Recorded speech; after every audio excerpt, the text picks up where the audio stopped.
الحمد للہ رب العالمین والصلاة والسلام علی رسولہ الکریم اما بعد فاعوذ باللہ من الشیطان الرجیم بسم اللہ الرحمن الرحیم وإلی مدین اخاہم شعیبا فقال یا قوم اعبدوا اللہ وارجوا الیوم الآخر ولا تعصوا فی الارض مفسدین رب اشرح لی صدری ویسر لی امری واحلل عقدۃ من لسانی یفقہوا قولی۔ یہ سورہ العنکبوت کی آیت نمبر 36 ہے، جس سے ہم آج کے اپنے مطالعہ قرآن حکیم کا آغاز کر رہے ہیں۔ سورہ عنکبوت میں اس سے پہلے حضرت نوح، ابراہیم اور لوط علیہ السلام کی سرگزشت اور ان کی دعوت انذار تفصیل کے ساتھ بیان ہوئی ہے۔ اب یہاں سے آگے قوم شعیب، قوم عاد اور سمود، ان کی سرگزشت انتہائی اجمال کے ساتھ بیان کی جائے گی، اور ساتھ ساتھ انسانی تاریخ کے بعض سرکش افراد کا حوالہ دے کر اس حقیقت کو بیان کیا جائے گا جس کی طرف سورہ کی تمہید میں اشارہ کیا گیا تھا۔ وہ یہ کہ اللہ تبارک تعالیٰ کے رسولوں کے مقابلے میں اگر سرکشی اختیار کرنے والے ہیں تو وہ اس بات کا ہرگز خیال نہ کریں کہ وہ اللہ کے قابو سے باہر نکل سکتے ہیں، اور اس میں بھی شبہ نہیں ہے کہ اللہ ڈھیل دیتا ہے، لیکن اس کے بعد لازماً پکڑتا ہے، اور اس طرح پکڑتا ہے کہ دنیا کی کوئی چیز بھی اب ان کے کام آنے والی نہیں ہوتی۔ لہذا یہ مطالعے کا آغاز کرتے ہیں۔ ارشاد ہوتا ہے وَإِلَىٰ مَدْيَنَ أَخَاهُمْ شُعَيْبًا، اور مدین والوں کی طرف ہم نے ان کے بھائی شعیب کو بھیجا علیہ السلام۔ ان کی مدین یا مدیان بستی ابراہیم علیہ السلام کے صاحبزادے مدیان کے نام پر ہے، جو ان کی تیسری بیوی قطورہ کے بطن سے تھے، اور اس میں مدین میں زیادہ تر انہی کی نسل آباد تھی۔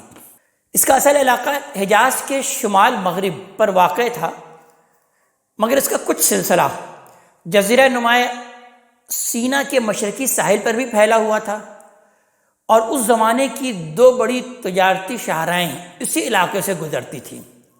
اس وجہ سے مدین کے لوگوں نے بھی تجارت میں بہت ترقی کر لی تھی، اور قریش کا اصل میدان بھی یہی تجارت تھا، اور یہی وجہ ہے کہ اسی مناسبت سے ان کا ذکر یہاں خاص طور پر کیا گیا۔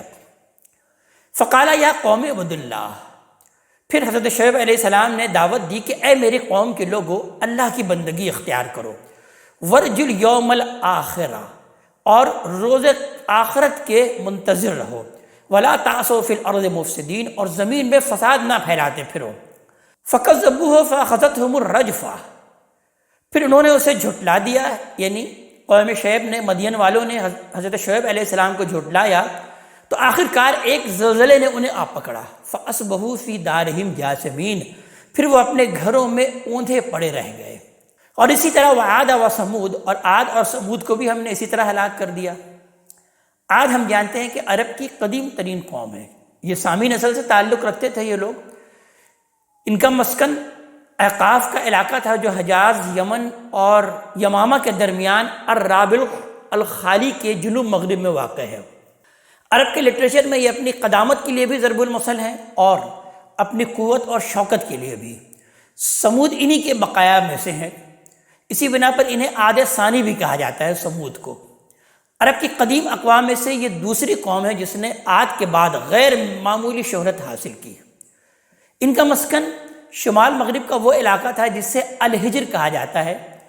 حجاز کے شمالی حصے میں رابغ سے عقبہ تک، اور مدینہ اور خیبر سے تیمہ اور تبوک تک کا سارا علاقہ آج بھی ان کی تعمیرات کے آثارات سے بھرا ہوا ہے۔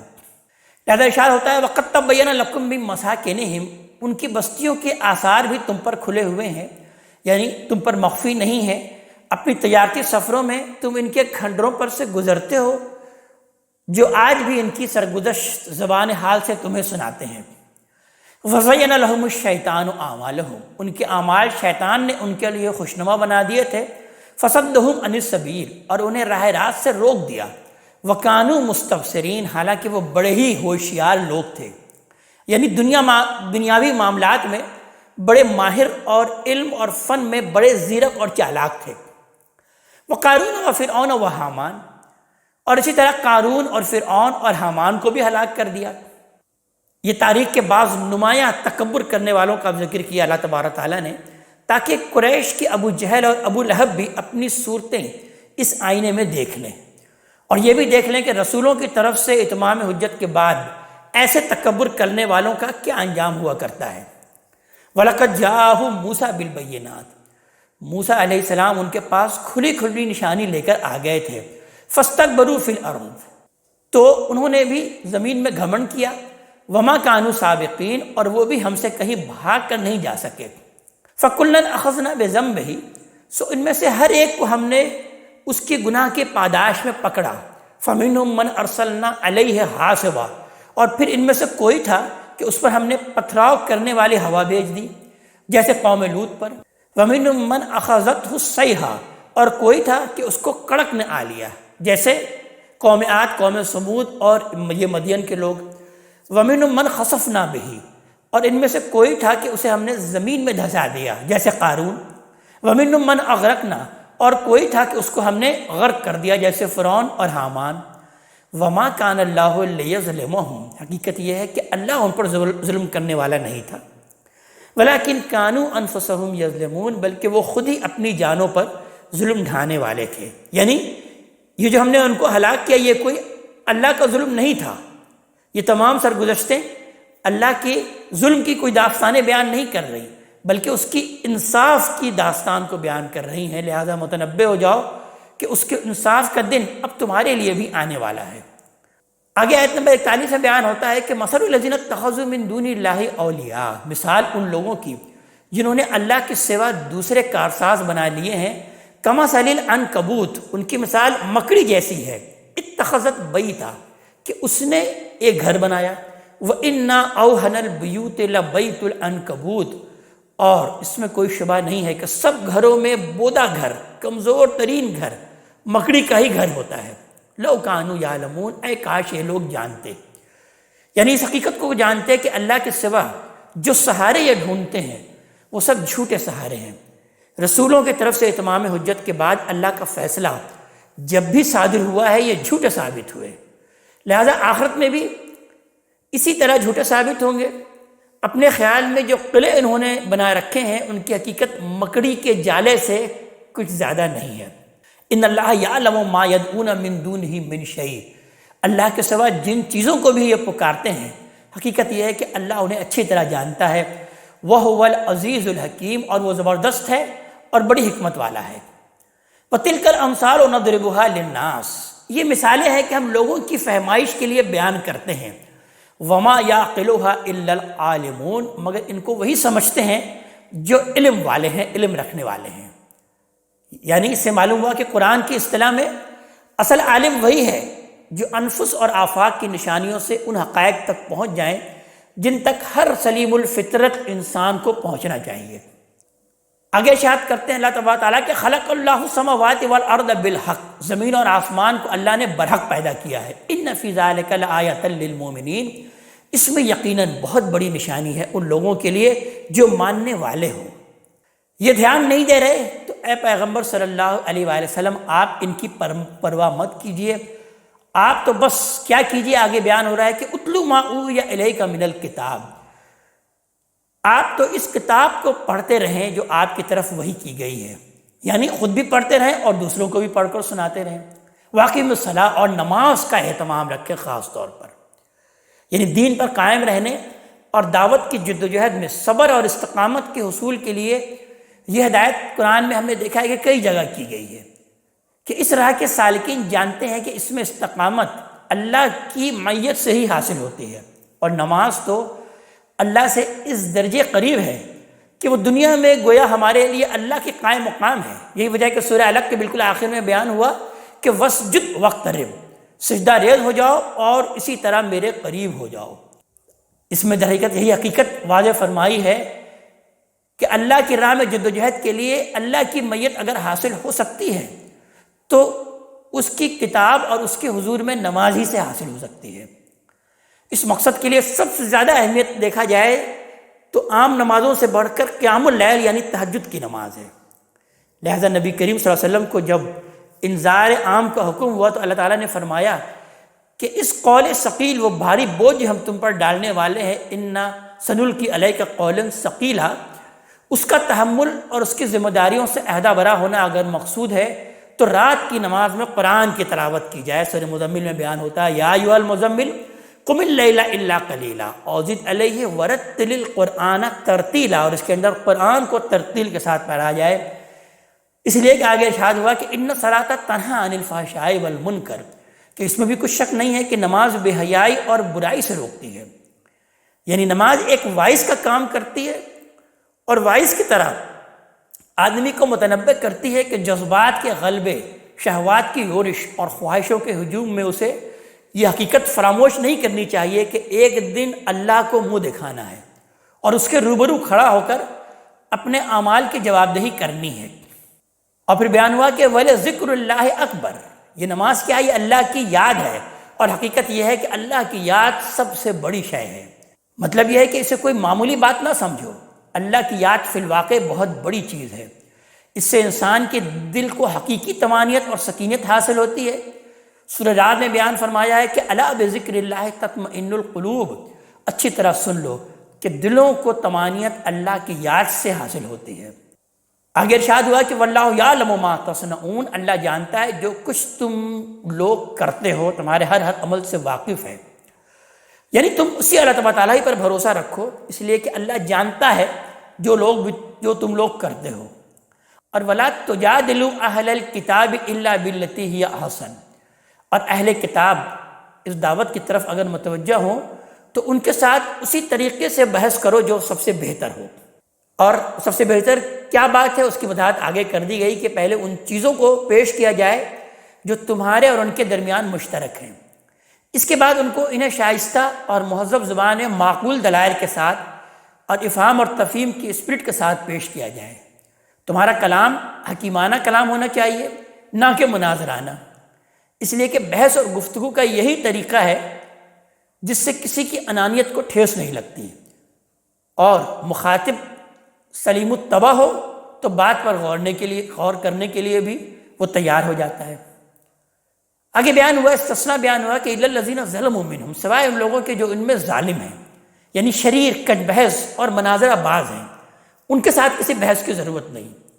قرآن کے دوسرے مقامات میں ہدایت کی گئی ہے کہ ایسے لوگوں کے ساتھ الجھنے کے بجائے ان سے اراضی کر لیا جائے۔ وَإِذَا خَاطَبَهُمُ الْجَاهِلُونَ قَالُوا سَلَامًا، سورہ فرقان میں اس بات کو ہم پڑھ چکے، اور داعی حق کے لیے یہی صحیح طریقہ ہے کہ الزام کا جواب الزام سے اور اینٹ کا جواب پتھر سے وہ دینا شروع نہ کر دے، اس لیے ایسے لوگوں کو وہ سلام کر کے ان سے جدا ہو جائے۔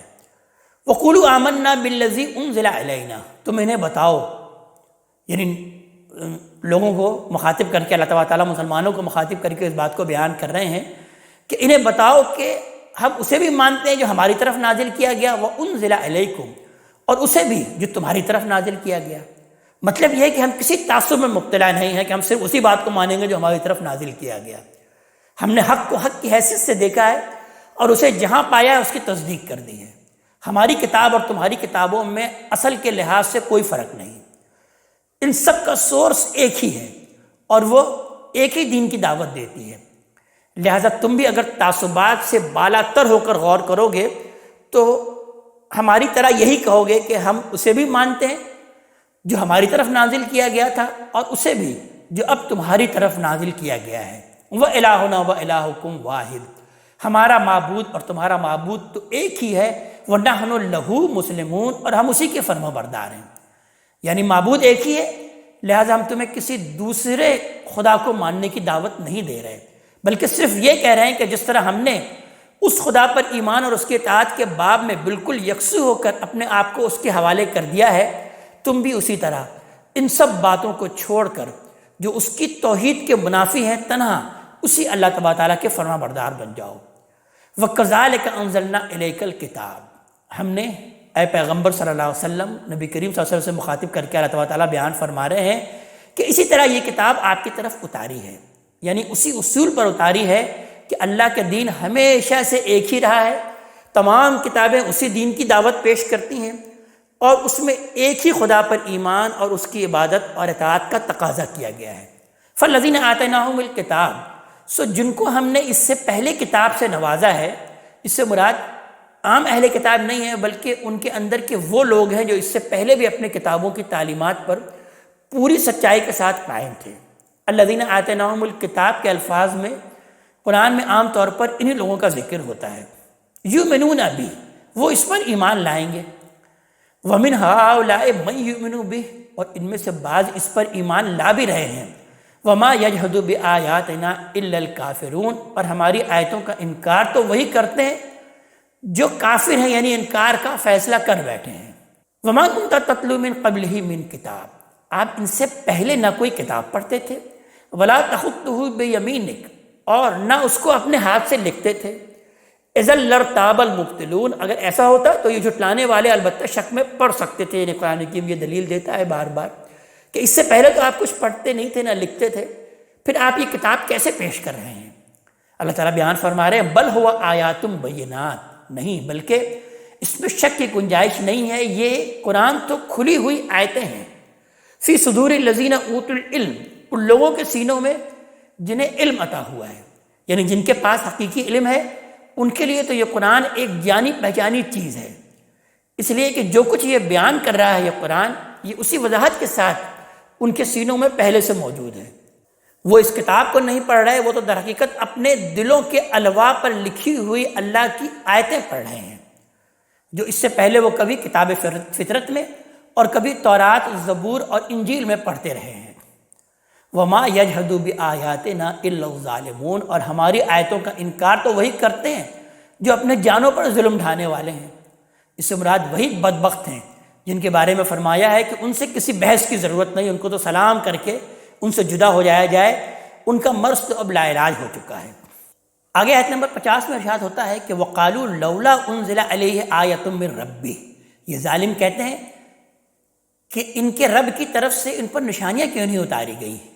یہ اعتراض بالعموم اہل کتاب کی طرف سے اٹھایا جاتا تھا، جس سے قریش لے اڑتے تھے اور لوگوں کو یہ کہہ کر نبی کریم صلی اللہ علیہ وسلم سے بدگمان کرنے کی کوشش کرتے تھے کہ اگر یہ اللہ کی طرف سے آئے ہیں تو ان کو اس طرح کے معجزے کیوں نہیں دیے گئے جو ان سے پہلے حضرت موسیٰ اور حضرت عیسیٰ علیہ السلام کو دیے گئے تھے۔ قل، اللہ تبارک تعالیٰ نبی کریم صلی اللہ علیہ وسلم سے کہہ رہے ہیں کہ آپ ان سے کہہ دیجئے کہ انما الآیات عند اللہ، نشانیاں تو اللہ کے پاس ہی ہیں۔ وانما انا نذیر مبین، میں تو صرف ایک کھلا ہوا خبردار کرنے والا ہوں، نذیر مبین ہوں۔ نشانیوں اور معجزات کا تعلق اللہ تبارک تعالیٰ سے ہے، میں اس معاملے میں کوئی دخل نہیں رکھتا۔ وہ اگر چاہے گا تو کوئی نشانی دکھا دے گا اور نہیں چاہے گا تو نہیں دکھائے گا۔ میں تو صرف ایک نذیر مبین ہوں، مجھے حکم ہے کہ تمہیں آنے والے خطرات سے اچھی طرح آگاہ کر دوں، لہذا یہ فرض میں ادا کر رہا ہوں۔ باقی تمام امور، نشانیاں دکھانا وغیرہ، یہ اللہ تبارک تعالیٰ ہی کے اختیار میں ہے۔ اولم یکفیہم انا انزلنا علیک الکتاب، کیا ان کے لیے کافی نہیں ہے کہ ہم نے آپ پر یہ کتاب اتاری ہے، یتلا علیہم، کہ انہیں پڑھ کر سنائی جا رہی ہے۔ اب یہ دوسرا جواب دیا گیا کہ یہ اگر غور کریں تو اللہ کی سب سے بڑی نشانی تو اللہ کی کتاب ہے جو ان کے لیے اتار دی گئی ہے۔ وہ اپنے ہر دعوے پر خود حجت اور ایک برہان قاطع ہے۔ یہ کتاب، اس کا حرف گواہی دیتا ہے کہ وہ کسی انسان کی تصنیف نہیں ہو سکتی ہے۔ تو اس کے بعد پھر کسی اور نشانی کی اب ضرورت کہاں باقی رہی ہے؟ ان فی ذلک لرحمۃ وذکری لقوم یؤمنون، اس میں یقیناً ان لوگوں کے لیے رحمت ہے اور یاد دہانی بھی جو ایمان لائے۔ قل کفی باللہ بینی و بینکم شہیدا، کہہ دیجئے کہ میرے اور تمہارے درمیان اللہ تبارک تعالیٰ ہی کی گواہی کافی ہے۔ یعلم ما فی السماوات والارض، وہ جانتا ہے جو کچھ زمین میں اور آسمانوں میں ہے۔ والذین آمنوا بالباطل وکفروا باللہ، البتہ یاد رکھو کہ جو باطل پر ایمان لائے اور جنہوں نے اللہ کا انکار کر دیا، اولئک هم الخاسرون، وہی نامراد ہونے والے ہیں۔ وَيَسْتَعْجِلُونَكَ بِالْعَذَابِ، یہ آپ سے عذاب کے لیے جلدی مچائے ہوئے ہیں، یعنی جب ان کے کرتوتوں پر انہیں اللہ کی گرفت سے خبردار کیا جاتا ہے تو مذاق اڑانے کے لیے جلدی مچانا شروع کر دیتے ہیں کہ پھر لے آؤ اپنا عذاب، وہ کہاں رہ گیا، اس کے آنے میں اتنی دیر کیوں ہو رہی ہے عذاب کے آنے میں۔ وَلَوْلَا أَجَلٌ مُّسَمًّى لَجَاءَهُمُ الْعَذَابُ، ان پر عذاب آ جاتا اگر اس کے لیے ایک وقت مقرر نہ ہوتا۔ یعنی سنت الہی کے مطابق اس کے بارے میں طے نہ ہوتا کہ اسی وقت آئے گا کہ جب ان لوگوں پر اللہ کی حجت ہر لحاظ سے پوری ہو جائے۔ وَلَا يَأْتِيَنَّهُمْ بَغْتَةً وَهُمْ لَا يَشْعُرُونَ، اور اگر ان کا یہی رویہ رہا تو یقیناً ایک دن وہ اچانک ان پر آ جائے گا اور انہیں خبر بھی نہیں ہوگی۔ يَسْتَعْجِلُونَكَ بِالْعَذَابِ، ان پر افسوس کہ یہ آپ سے عذاب کے لیے جلدی مچائے ہوئے ہیں۔ وَإِنَّ جَهَنَّمَ لَمُحِيطَةٌ بِالْكَافِرِينَ، در حال کہ جہنم ان منکروں کو گھیرے میں لے چکی ہے۔ یوم یغشاہم العذاب من فوقہم ومن تحت ارجلہم، اس دن کا خیال کریں کہ جس دن عذاب ان کے اوپر سے اور ان کے پاؤں کے نیچے سے انہیں ڈھانک لے گا۔ وَيَقُولُ ذُوقُوا مَا كُنتُمْ تَعْمَلُونَ، اور ارشاد ہوگا کہ اب چکھو اس کا مزہ جو تم کرتے رہے ہو۔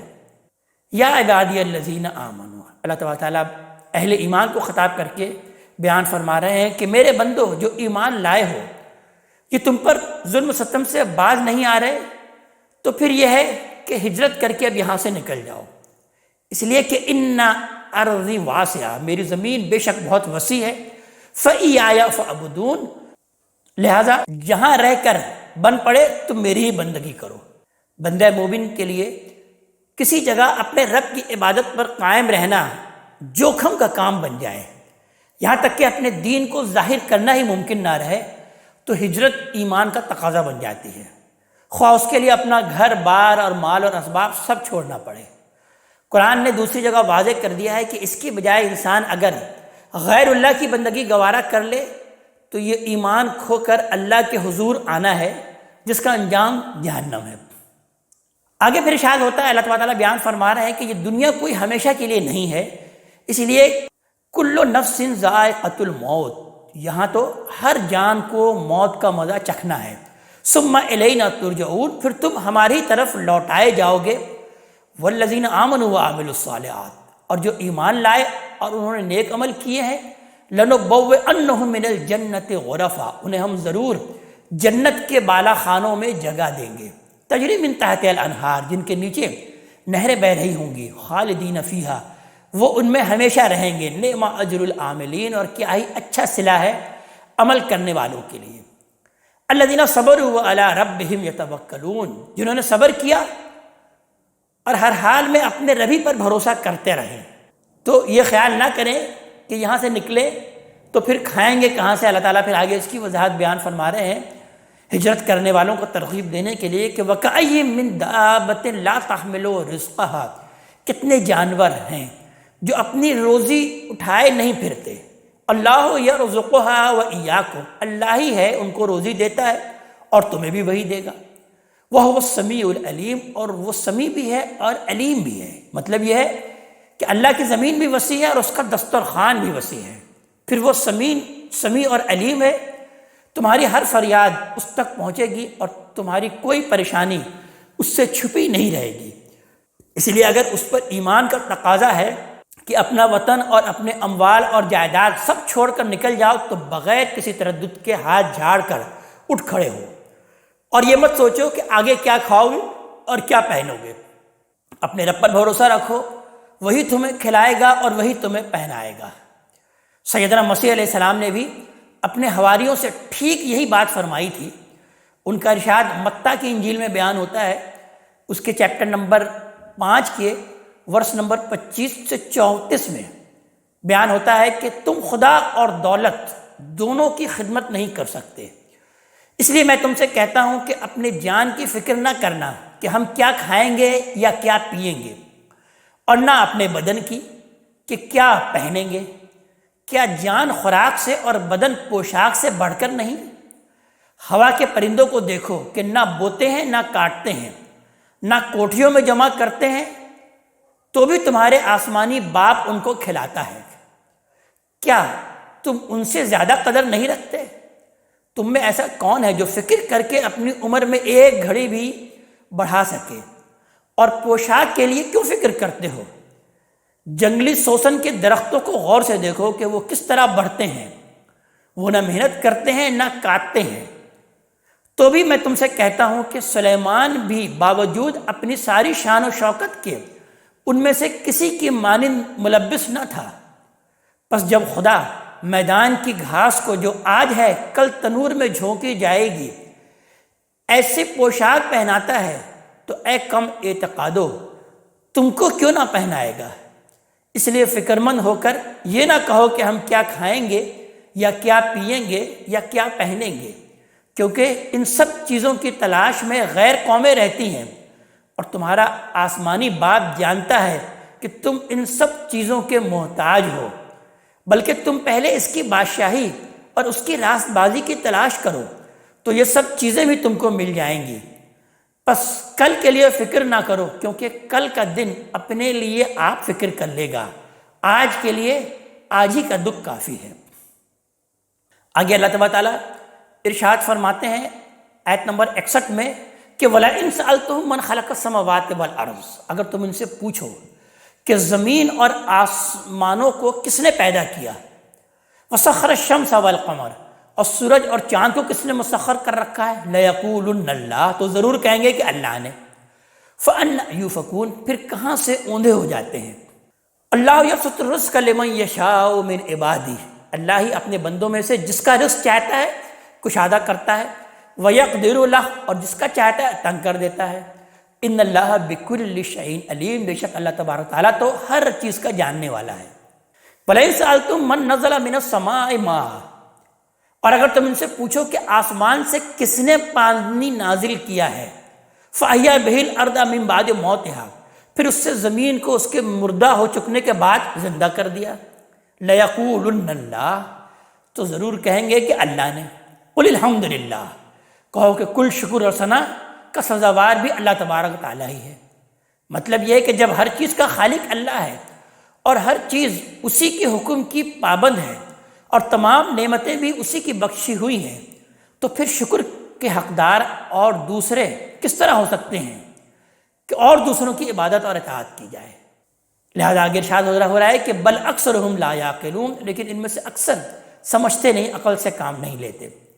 اس کا سبب یہ ہے کہ یہ دنیا میں ریچھے ہوئے ہیں، لہذا بیان ہو رہا ہے کہ وما ھذا الحیات الدنیا الا لہو ولعب، اور حقیقت یہ ہے کہ یہ دنیا کی زندگی لہو اور لعب کے سوا کچھ نہیں، کھیل اور تماشے کے سوا کچھ بھی نہیں۔